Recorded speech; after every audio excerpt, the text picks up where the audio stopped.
What's up, guys? It's Brian back again. This time I'm doing something a little different. I'm messing around with watercolors in this video, and I'm doing like this abstract, just watercolor kind of experiment. So I'm really messing around just in the beginning here with different colors and putting a lot of water on the paper so the water can bleed a lot of different places and just become a really abstract kind of just not specific looking design. And I actually got this idea from another YouTuber who's got an amazing channel. If you haven't checked him out, you should. His name's Peter Draws, and he does a lot of mostly like pen and ink, abstract, just weird, really, really stylized and cool artwork. But every now and then he'll do something where he takes watercolor and he'll create a whole abstract watercolor piece, and then he'll go back over it with pen and ink and create all of these really crazy details and different things. So this is me experimenting with that same concept. So I hope you guys like watching this. It's really fun to work with paints and stuff with bright colors and just not really have any idea the sense of direction that the piece is going, but just kind of wing it and play around. That's something I really like about abstract painting, is there's a sense of play, that you're not trying to do something specific, at least at the beginning, and that gives you the freedom to just totally follow your intuition and go with what feels right, or like the cool thing to do for the piece. So here I am pretty much finishing the watercolor part of it. I'm happy with what the design is looking like at this point, so I let it dry and then I come back to it and start working here with the pens. The other thing I wanted to talk to you guys about is a really awesome experience I just had with something called a sensory deprivation tank. So if you've never heard of what that is, really quickly go on YouTube and search Joe Rogan and sensory deprivation tank, and you'll find him talking about these things ad nauseum in great detail. But the gist of it is basically you're in this tank, this pod, with a lid that closes, and it's like a big bathtub basically, and you're in about 11 inches of water, and in that 11 inches of water there's about 1,000 or so pounds of Epsom salt dissolved in it. So it's as buoyant, if not more buoyant, than the Black Sea. So you just float on top of the water. It's a very interesting experience the first time you do it, because I think we all are used to being in a swimming pool and laying back on our back and having the tendency to not want to release our head all the way back because we feel like our head's going to go underwater. Well, the cool thing about isolation tanks is that it's impossible for your head to go underwater. You basically just bob on the surface of the water like a cork. So you're in a totally weightless environment. So that's the first cool part about it. The second cool part about it is that the water is heated till, I think, 93 or so degrees, which apparently is the temperature of the surface of your skin. So what happens after a while of laying in there is you start to lose a sense of what the water actually feels like around you, or it becomes a lot less pronounced.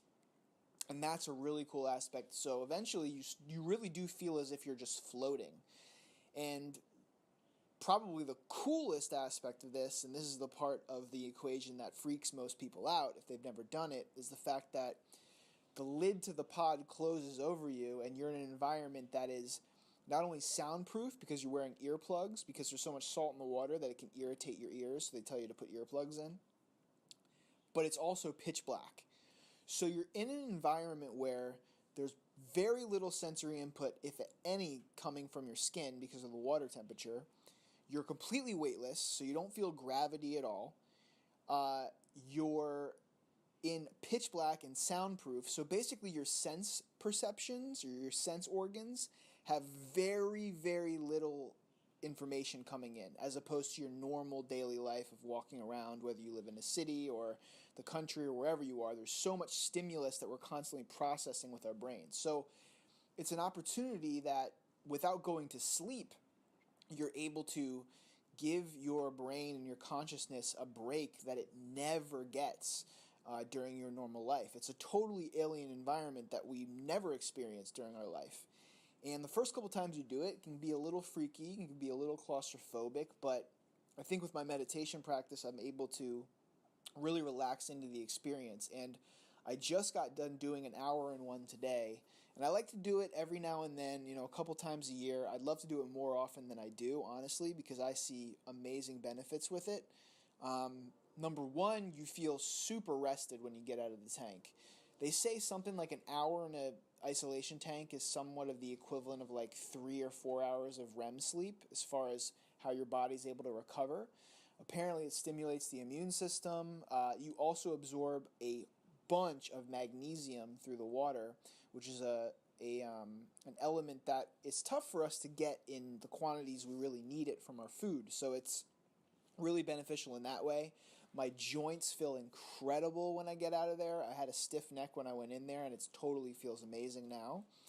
And because you're giving your senses a break while you're in there, when you get out, it's almost like all of your senses are supercharged. Like you can hear things super clearly, colors are really vivid, and you're just in a super positive mindset when you get out of it. So I think it's a really beneficial thing to do for a lot of different reasons because of the fact that we're always taking in so much information and processing it that it's good to give ourselves a break once in a while. And this past experience, I've probably done it about 4 times at this point, and this was the deepest I ever got into like that meditative mental state where I really honestly lost track of my body. I lost track of where I was. I don't think I was dreaming or sleeping, but I definitely was not in a regular conscious state. I mean, I was somewhere else completely because I was like gone, and then all of a sudden the lights turned on and it was over, and the hour really felt like it kind of flew by.